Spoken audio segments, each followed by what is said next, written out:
बहुत ही गंदी बीमारी है, जिस बीमारी में आप बैठ नहीं सकते, चल नहीं सकते, यहाँ तक कि आपको नींद भी नहीं आएगी, क्योंकि इस बीमारी में आदमी एक अछूत की तरह से हो जाता है।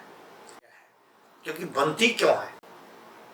जो लोग समय पर भोजन नहीं करते, या भोजन के बीच में पानी नहीं पीते, या फिर वे लोग जो ज़्यादा गद्देदार चीज़ों पर बैठे रहते हैं, हैवी डाइट खाते हैं, उनको बवासीर हो जाती है। और वे लोग अक्सर जो हैवी डाइट खाते हैं, अति स्निग्ध शीत उष्ण अकर्म सेवना, जो तली हुई चीज़ों का ज़्यादा प्रयोग करते हैं और ठंडे के साथ गर्म का और गर्म भोजन के साथ ठंडे पानी का प्रयोग करते हैं, वहाँ अक्सर बवासीर की समस्या हो जाती है।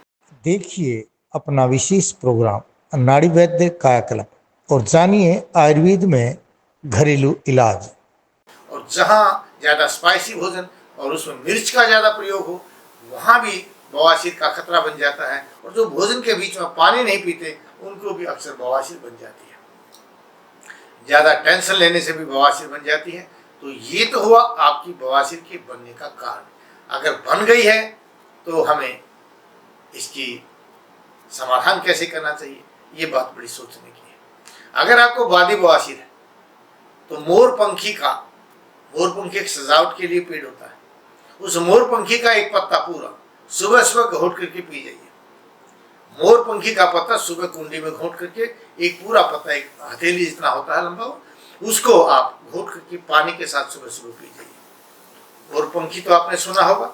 और अगर मोरपंखी आपको नहीं मिलता है तो अरसोघन बूटी होती है, घास में फैली हुई एक जड़ एक होती है, लेकिन वो फैला होता है काफ़ी दूर तक। उसके हरे हरे और नीले और काले रंग के पत्ते होते हैं, जो तोड़ने से दूध निकलता है, उसको दूधी भी कहते हैं। इसका नाम है अरसोघन बूटी। इस अरसोघन बूटी को भी एक छत्ता सा पूरा उखाड़ करके अगर सुबह सुबह घोट करके पिया जाए और दही के साथ लिया जाए, तो यह आपकी बवासीर को दूर करता है। अब रही बात, अगर खूनी बवासीर हो गई है तो आपको क्या करना चाहिए?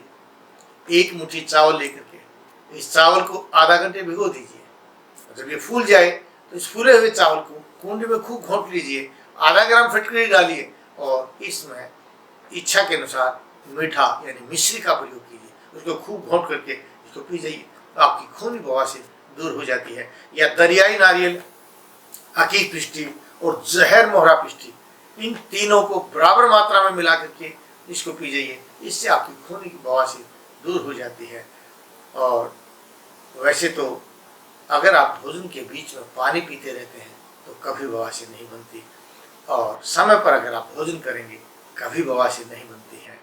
ज़्यादा चिंता करने से अगर बवासीर हो गई है तो आप नाक में सोते समय गाय के घी का प्रयोग कीजिए। आप इस बीमारी से सदा के लिए निश्चिंत रहेंगे, क्योंकि बवासीर बार बार अगर आप उन कारणों को फिर करते रहेंगे, दोहराते रहेंगे, तो बन जाती है। इसलिए कारणों को दूर कर दीजिए। पथ्य सेविन है किम भेषजम, अपथ्य सेविन है किम भेषजम। अगर आप परहेज से रहेंगे तो कभी आवश्यकता नहीं है औषधि लेने की, लेकिन अगर आप बदपरहेजी करेंगे तो बीमारी बार बार आ जाएगी, यानी दवाई कोई काम नहीं करेगी। इसलिए आपको परहेज से रहना चाहिए। मैं अपने प्रत्येक वीडियो में बताता हूँ कि आपको परहेज किन चीज़ों का करना चाहिए, आप उन पर ध्यान रखिए। दोबारा कभी आपको बवासीर परेशान नहीं करेगी। जय भारत, जय भारती।